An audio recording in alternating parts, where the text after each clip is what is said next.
particular bishop in trouble for saying the difference between Boko Haram and federal government is holding a bomb. Responding to Bishop Kuka's statement on Friday, the Minister of Information and Culture, Alhaji Lai Mohammed, said the statement is not only disingenuous but also a great disservice to the men and women in uniform who are daily battling the Boko Haram and ISWAP to keep all Nigerians safe. A press statement from the bishop's media team on Tuesday evening quoted him to have said, "The only difference between the government and the Boko Haram is that Boko Haram is holding a bomb." The minister retreated the federal government's position that the Boko Haram and ISWAP terrorists do not subscribe to any religion, irrespective of their pretense to such. He said the terrorists are driven by their primitive propensity to kill mindlessly and destroy without restraint, irrespective of their victims' creed, gender, or tribe.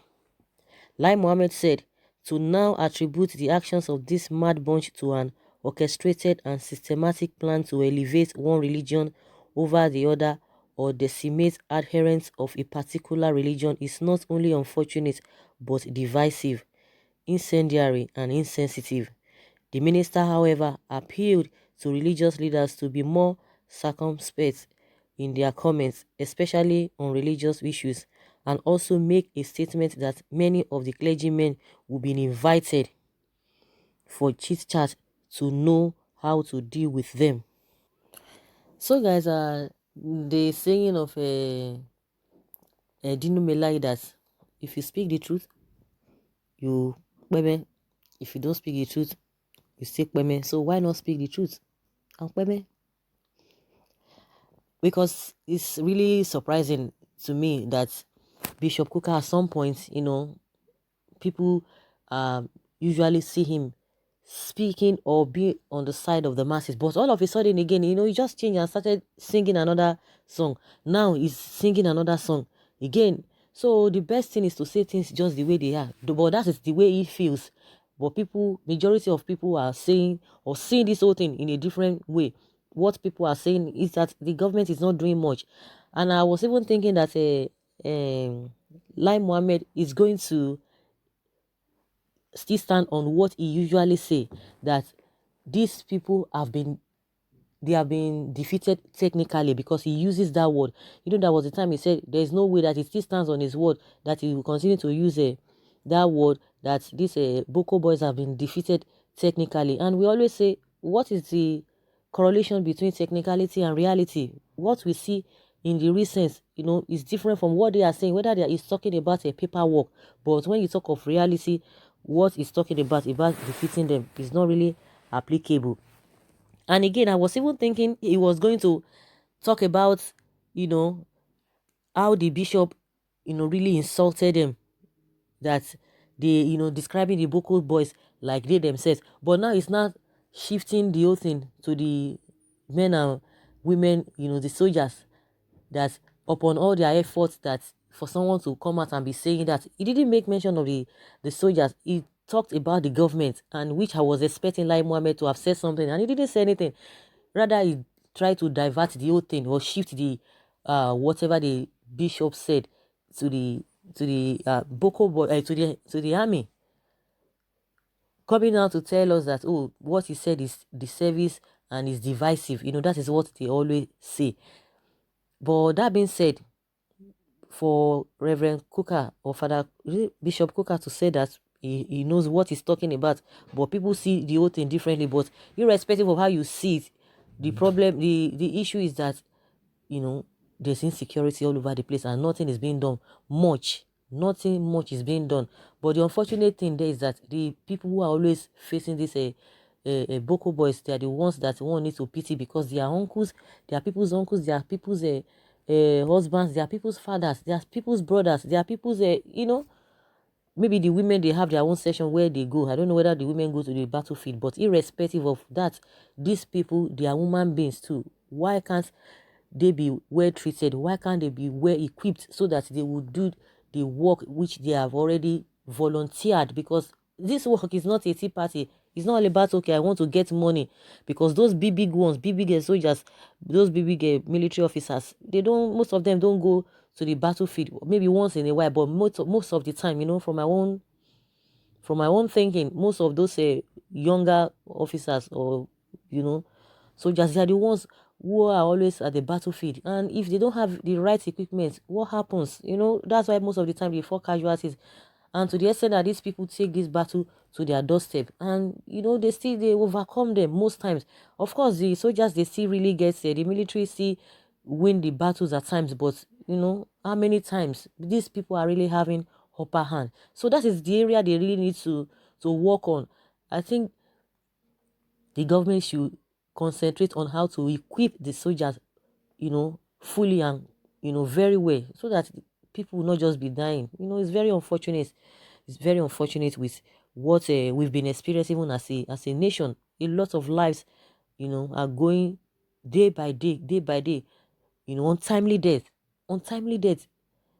causing people everlasting sorrow. Some children don't have parents. Some parents, they can't even find their children. Some parents have lost their children because of the behavior or the position of the government most times, and they will always come to defend themselves. They always come to defend themselves. Like I said, I was even expecting Lai Mohammed to even talk about how Reverend Coker or Bishop Coker, related them to, or equate them to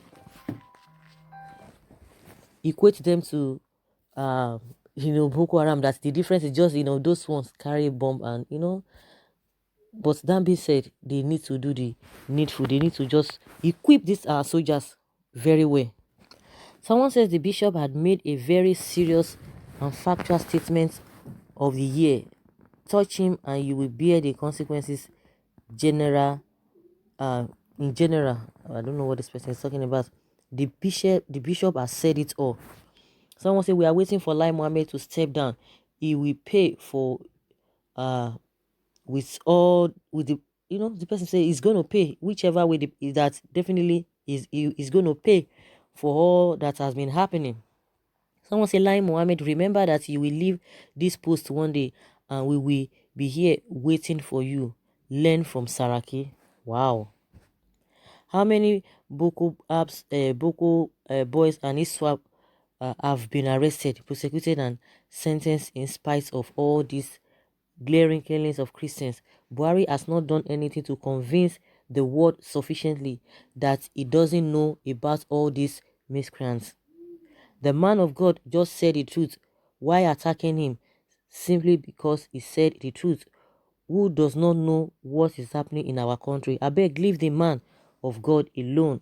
What about the Christmas slaughtering of 11 Christians from the hands of Boko Haram, Mr. Minister of Lai Republic? He is not in any trouble. It's the federal government that is in trouble. They are really worse than the Boko people.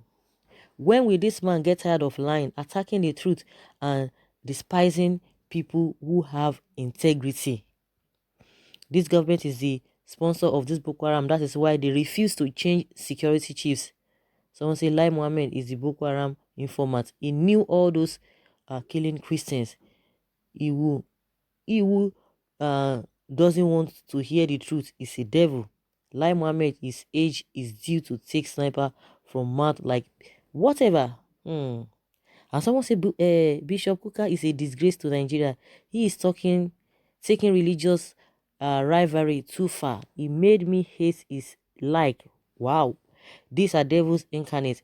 Please, in the north, by the crusaders to destroy the north for Christ. Nobody is in trouble here. Please. Someone say this man see road well. It's like this Lai Mohammed doesn't want to last on that seat. I don't know why this person is saying that. This is the second time. This is the second time. He was there in their first term. Now he's there in their second term. So, and after this second term, they are going to be out of that of the government. So they can afford to say whatever they want to say now. They will just collect all their pay and they will roll out. They will roll out. What are they doing? It's only just to come and talk. They will tell him this is what you are supposed to say. He will just sit down and just voice whatever he has been told to say, and he will say it. And his salary will be going. His allowances, will not be skipped until the end of their tenure. That is just the way it is. Someone say, if you dare the man of God, remember the curse on Esme from Oyedepo that cost them loss of their cows. People are saying it differently, but what we know is that they've not been able to deal with this insecurity situation we are facing, and they are just diverting attention, saying something different. Equip our soldiers, equip them. They should stop, they should not allow these people to just be dying like chicken. They should equip them. These people need sophisticated equipment compared to what other all those insurgency are using. They should equip them. That is just what we are telling the government to do the needful. So guys, let's say your own take. Do you think the man of God has said what he's supposed to say, or is not saying the right thing? And for the government to have responded, they are not even talking of what he accused them of. They are just referring to the soldiers and the armies. And that is just what Lai Mohammed has said, expecting him to say, oh, that how can he be saying such a thing, that these people have been defeated technically. He's not saying that, but he's saying something different. So let us hear your own take. Leave your comments below. Bye.